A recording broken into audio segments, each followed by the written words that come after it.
Olá, pessoal. Para vocês que estão fazendo MBA em Gestão Empresarial, nós temos várias coisas para discutir. Hoje nós vamos discutir a importância do gestor na micro e pequena empresa. As micro e pequenas empresas, na verdade, elas têm um problema muito sério, porque geralmente elas são de origem familiar. Por serem de origem familiar, as pessoas não conseguem estruturar os processos. Então a família geralmente acaba misturando muitas vezes o que é a empresa e o que é o patrimônio familiar. E aí, com isso, tem vários outros impactos negativos no empreendimento. Então, para um gestor empresarial, o desafio de tornar profissional essa empresa é muito grande. Além disso, a gente também percebe que há muitas oportunidades de emprego e de desenvolvimento quando o assunto são as micro e pequenas empresas. Por quê? Primeiramente, nós como gestores temos que deixar de lado o preconceito de trabalhar em micro e pequenas empresas. Muitas vezes a gente acha que o mercado de trabalho, o melhor, somente são as empresas grandes, as empresas que são multinacionais. E nas empresas multinacionais, muitas vezes o indivíduo ele vai fazer uma única tarefa ou uma tarefa segmentada. Já nas micro e pequenas empresas, a oportunidade de desenvolvimento pessoal e profissional é muito maior, porque o indivíduo ele acaba se envolvendo com várias coisas, vários processos. E aí, o gestor empresarial, quando ele se propõe a atuar numa micro e numa pequena empresa, ele tem um desafio grande pela frente. Primeiro, a necessidade de profissionalizar essa empresa, de tornar essa empresa realmente um negócio sério, em que a família perceba que a empresa é uma coisa, que o patrimônio pessoal é outra. Então, o grande desafio inicial é mostrar isso para os fundadores dessa empresa, né, que há necessidade de separar o patrimônio da pessoa física do da pessoa jurídica. Então, para o gestor empresarial, entrar numa empresa como essa, ele vai encontrar aí alguns desafios pela frente. E o primeiro desafio é o desafio financeiro, é o desafio de colocar controles financeiros, de colocar um fluxo de caixa, de colocar limite nos donos da empresa. Naquele sentido, olha, você deve fazer retiradas regulares na empresa e não a todo instante. Existem duas formas legais desses donos, desses empreendimentos fazerem retiradas dentro dessas empresas. Ou ele tem um prolabore, ou ele faz a retirada de lucros. E aí você precisa começar a culturar esses empreendedores, né? Porque ele acredita que por a empresa ser dele, ele pode a todo instante fazer retiradas no caixa da empresa. Então, esse é o primeiro grande desafio de um gestor empresarial quando entra em uma organização pequena, quando entra numa organização de médio porte. Colocar alguns limites para os empreendedores. E esses limites, eles são fundamentais, porque se você não coloca esses limites financeiros, a empresa tem a sua perenidade comprometida. Ou seja, fica extremamente complicado para que a empresa reaplique os recursos que são gerados dentro do próprio empreendimento no crescimento da empresa, na aplicação de novos negócios, na compra de novas máquinas, nenhuma pesquisa de mercado, caso seja necessário uma nova linha de atuação.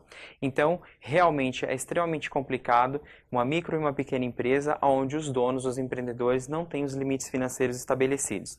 E para um gestor que foi contratado para fazer isso, para um gestor em que atua nesse tipo de organização, é preciso mudar a cultura. E mudar a cultura não é uma coisa simples. Então, esse é um grande desafio.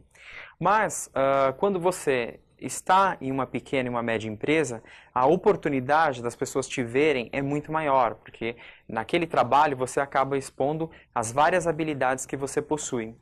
E ali você também tem a oportunidade de crescer, porque como gestor você vai ter que mostrar as suas diversas possibilidades de atuação dentro daquela organização.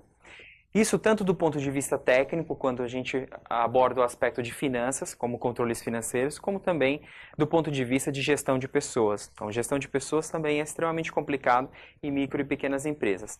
E o gestor empresarial, ele tem que abordar sempre essas várias possibilidades, né? Porque quando você faz uma especialização que tem um caráter mais generalista do ponto de vista de gestão, você tem que entender que, especificamente, você não possui a técnica profunda em determinados assuntos, mas por ser um curso onde o aluno vai obter uma visão generalista, então você deve contribuir para a organização com essa visão generalista.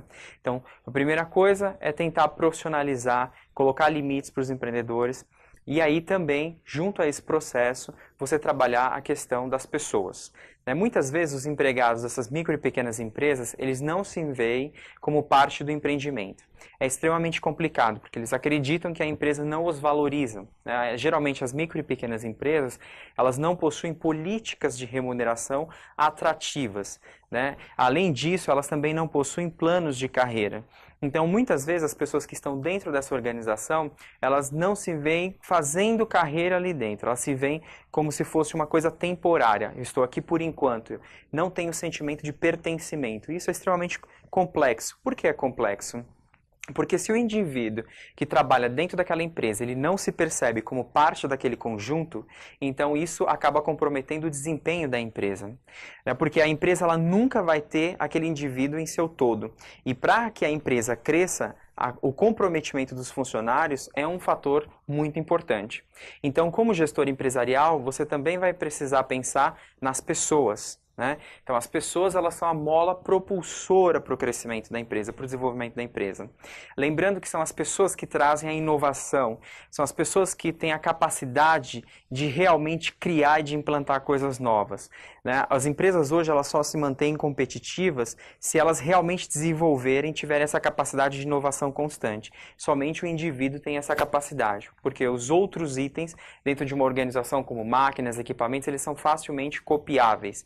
Já o indivíduo não, o indivíduo ele tem um conhecimento, né, que é o que a gente chama de capital intelectual, e esse capital intelectual é que faz com que as empresas elas desenvolvam vantagem competitiva sustentável, né? Então, como gestor empresarial, além de ter que colocar controles, de colocar regras, você também precisa equilibrar do ponto de vista da gestão das pessoas, porque se você não tiver uma equipe comprometida, que acredita naquele empreendimento, que acredita no crescimento daquela empresa, então automaticamente você está fadado a encontrar diversos problemas, porque se você não tem uma equipe que acredita naquilo que eles estão fazendo diariamente, não há comprometimento, então consequentemente você vai ter várias dificuldades em implantação de metas, implantação de estratégias de crescimento. Então, vocês como gestores empresariais também devem se preocupar com essas questões ligadas à gestão de pessoas.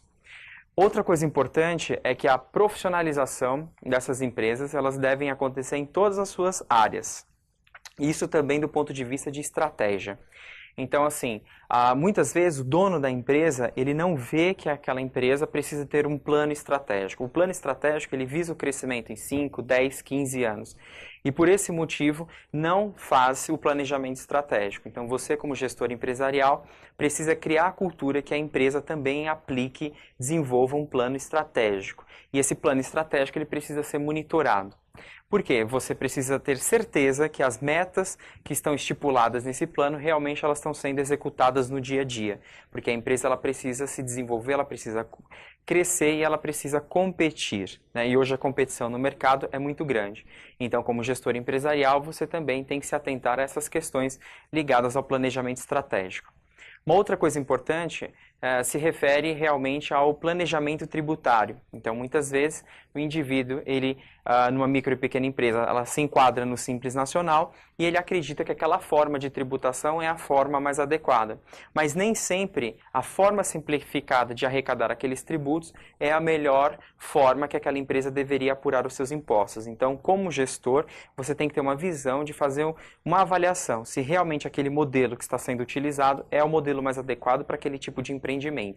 Então aí você encontra um outro grande desafio, né? O desafio de mostrar para os donos da empresa, mostrar para os empreendedores, né, que o planejamento tributário também é uma coisa importante que precisa ser avaliada, se realmente a empresa está arrecadando seus tributos da melhor forma. Às vezes o Simples Nacional ele é menos burocratizado, porque você tem apenas uma guia para recolher aqueles impostos, né? Um único documento que faz a arrecadação geral dos impostos, mas às vezes, dependendo daquele tipo de empreendimento, a empresa adotar o lucro real seria mais vantajoso.